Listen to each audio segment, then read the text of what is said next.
Guys, good morning. Ang problema ng ref na to, may mga instances daw na aandar and then magye-yelo.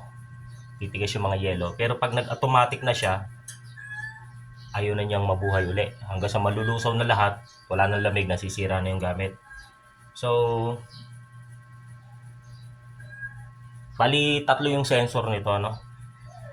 Dito sa ilalim, sa taas, yung nakakapit sa tubo, at saka yung nakakapit doon sa may blower.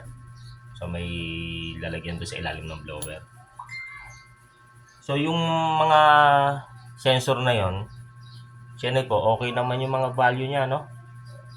Kaya nagtataka ako kung bakit ayaw pa rin umandar.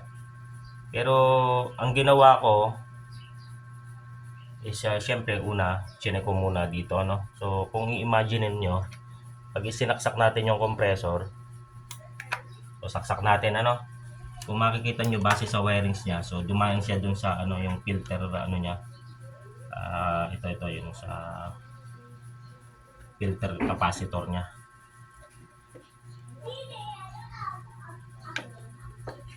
Yun, parang transformer na maliit pala, sorry. So dumaan siya doon, then paglabas papunta dito, kung makikita nyo dalawang kulay, ano, itong dalawa. So pumunta doon sa board para supplyan yung board. So madali lang naman siya i-check. Kung may problema doon, dapat walang isusupply dito. So sabi niya line at neutral. So ito yung line, kita mo ba, lapit mo. And then neutral.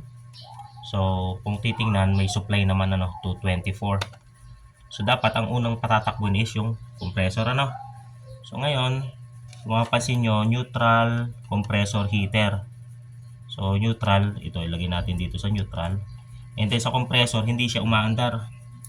So ilagay natin yung isang test probe sa compressor. So kung makikita mo, 2.97. So walang supply, ano. So lipat tayo dun sa heater.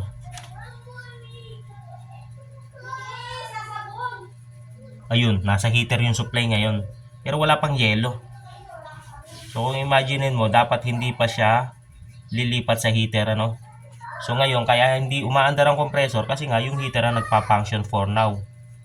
So 224. So ibig sabihin gumagana yung heater sa loob. Dapat pagsaksak mo, ang gagana agad ay compressor. Kasi wala pang lamig eh. Pero sa kanya, nangyayari nasa sa heater yung supply. Pero AC lang siya, kung titingnan mo, no? Supply niya AC. So hintayin natin matapos yung process ng heater, titingnan natin kung lilipat dito sa compressor yung ano, yung supply. Kasi kanina pinaandar ko, umaandar. Hinugot ko lang kasi tinetest ko kung aandar na ba agad siya. So siguro dahil may nasisense pa siyang yellow doon, kaya nag-heater muna siya.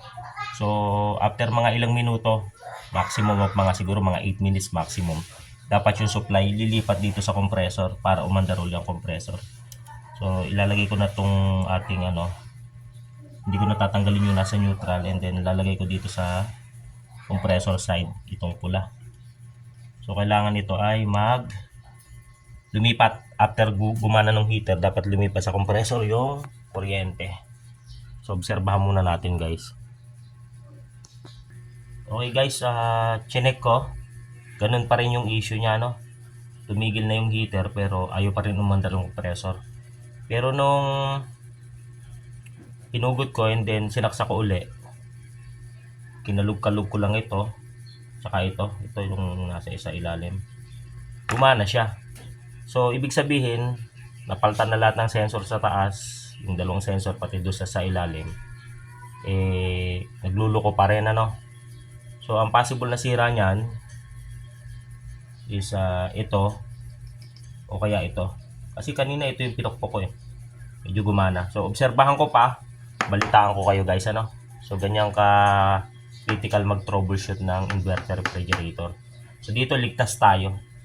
Kasi every time na may supply buhat sa ano, buhat dito sa kanyang plug, papasok doon, neutral at saka sa compressor, every time na may palo diyan, umaandar naman to. So the time na hindi lang siya umaandar, kapag nawawala yung supply dito sa neutral at saka dito sa compressor, ano.